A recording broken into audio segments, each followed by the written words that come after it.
Three scientists: Papaia, Banani, Ravioli, and their assistant Igor. They work at Nasal. During the coffee break, Banani, Ravioli, and Igor are in the lounge area, having a coffee. But suddenly, Papaia bursts in, completely stressed out. Papaia says, "Move it. The boss wants us in the meeting room. It's super urgent." Panic breaks out. Banani, running toward the door, trips over the trash can and falls face first into the spilled garbage. Ravioli, who was eating a croissant, almost chokes. Papaia gives him that famous move, can't recall the name, to make him cough up the bite stuck in his throat. Igor, on the other hand, just stands there watching impassively while chaos unfolds. Then he says, "If you want, I've got a form for multiple resignations," and calmly heads for the door. When they get to the meeting room, the boss looks at them in surprise and asks why they arrived so quickly. Papaia, bragging, explains that it was thanks to him, because he knew how to get his team to promptly respond to the urgency.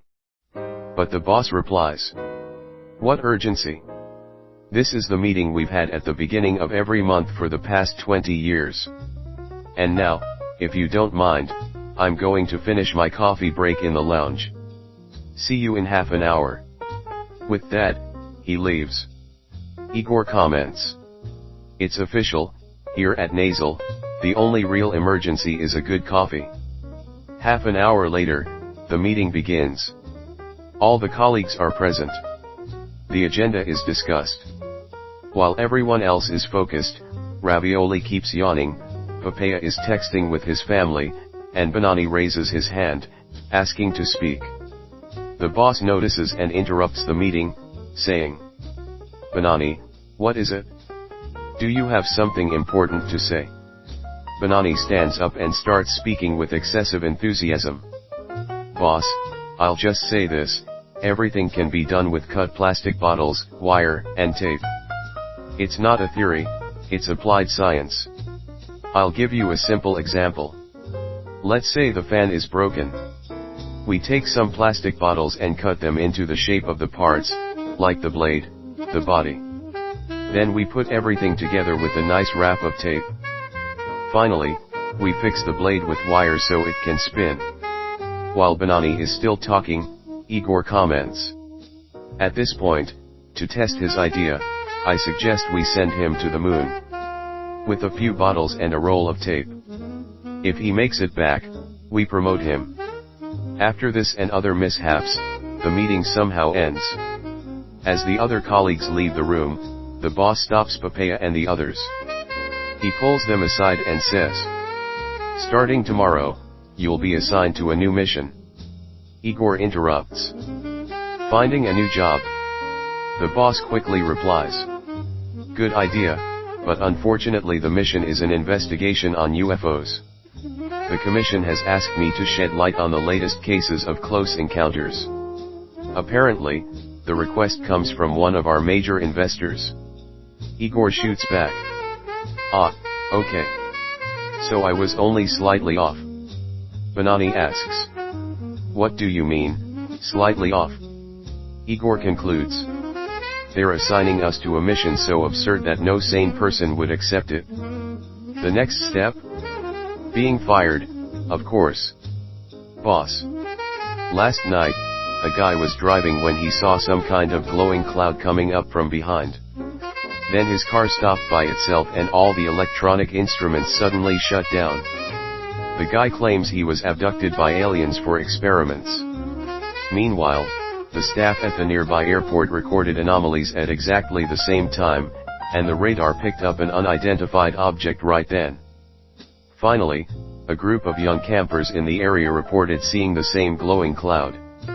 Go there and find out what really happened. The rest of the data is in this dossier."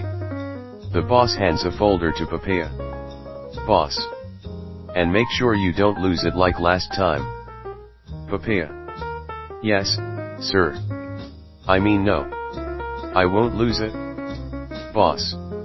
Either way, I've already sent a scanned copy to Igor's phone." Igor. received. That way, when he loses it, we can skip straight to the recovery phase.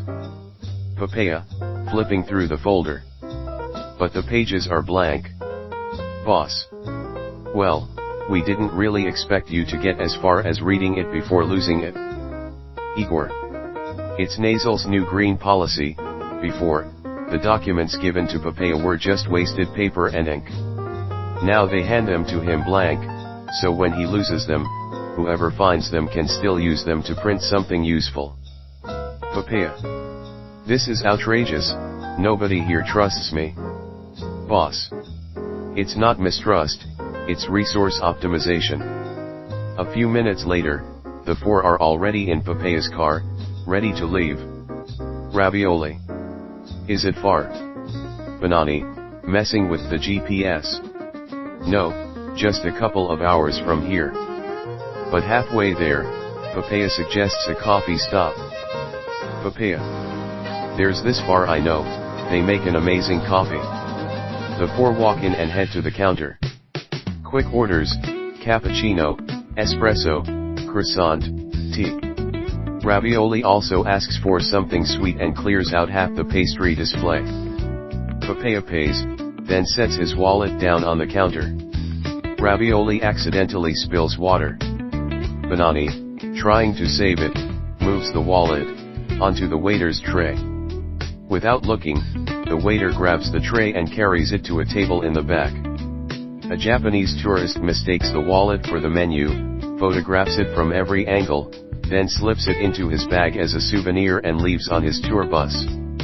No one notices a thing.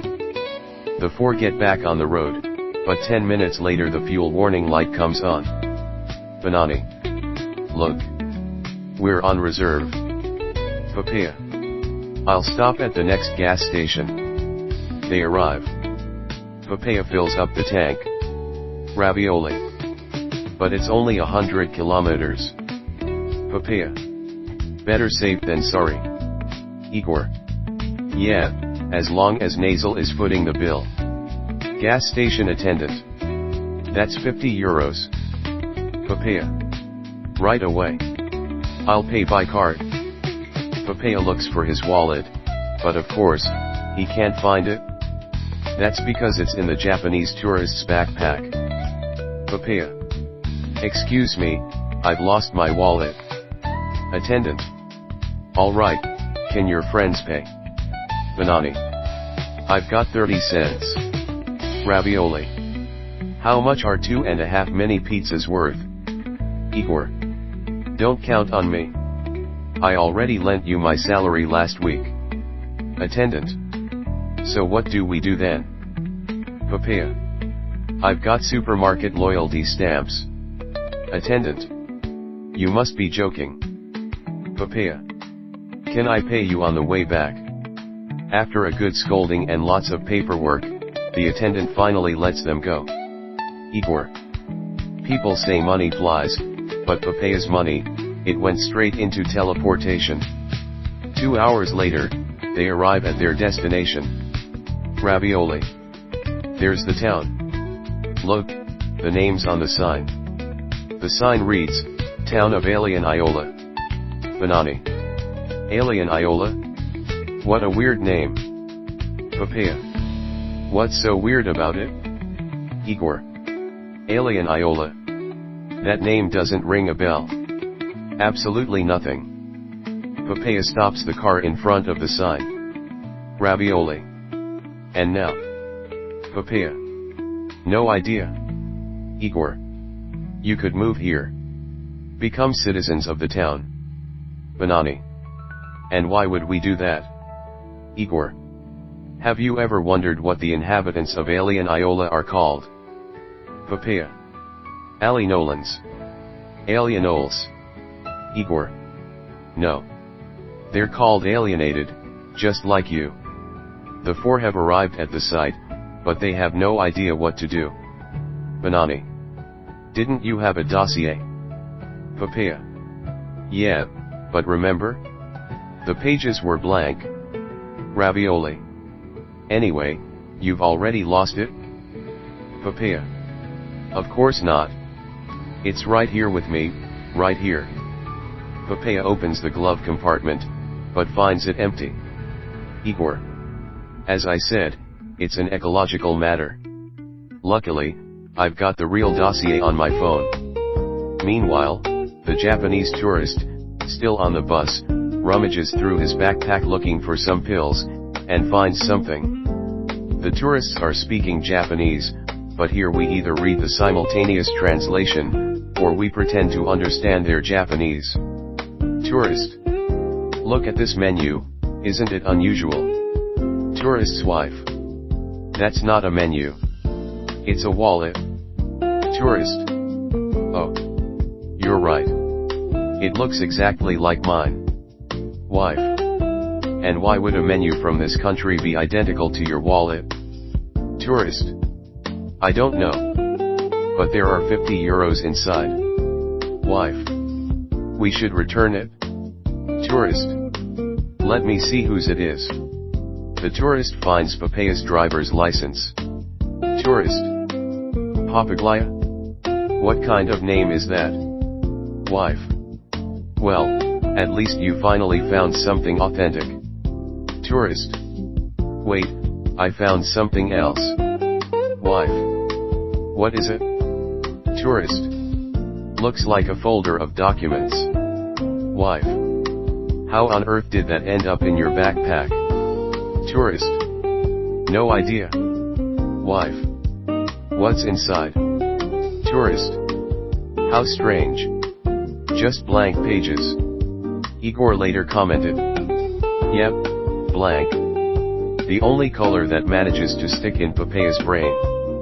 After consulting the file, they decide to head to the main bar in the town square. The bar is a rundown joint, with walls yellowed by time and a few faded posters hanging crooked. On the old metal counter, as old as its owners, sit stained cups and dusty liquor bottles long forgotten. A rusty ceiling fan turns lazily in the warm breeze, while the air reeks of stale coffee and tobacco. In the corner, a battered jukebox spits out a few crackling notes. They walk in, but nobody notices them. They sit down, and the waitress arrives right away. Waitress. Welcome to the bar, Cowboys and Indians. What can I get you? Papaia. Just a coffee, thanks. Waitress. Something to eat as well. Papaia. Serious? No, thank you. Banani. I'll have a milkshake. Waitress. Vanilla or strawberry? Banani. Strawberry. And a slice of chocolate cake. Waitress. Alright, just that. Banani. Could you add whipped cream on top? Waitress. Yes, sure. Banani.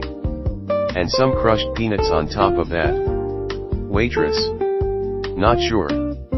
I'll have to ask. Papaia elbows Banani. Papaia, in a low voice. Remember, we're on a mission. Banani, ignoring him. And could you also ask if they can add honey, acacia honey, not the industrial one, otherwise I'll go with white chocolate shavings. Waitress. Sorry, what? Ravioli. Miss, I'll take a cappuccino. Waitress. With cocoa powder or without? Ravioli. With whipped cream, quadruple. Waitress. Alright, thank you. The waitress heads back to the kitchen. Banani. Let's hope they don't mess up my order. Igor. Don't worry. At this point, the chef will even throw in a personalized house topping. Banani. Oh yeah? Which one? Igor. After hearing your order with all those requests, you know what the chef does?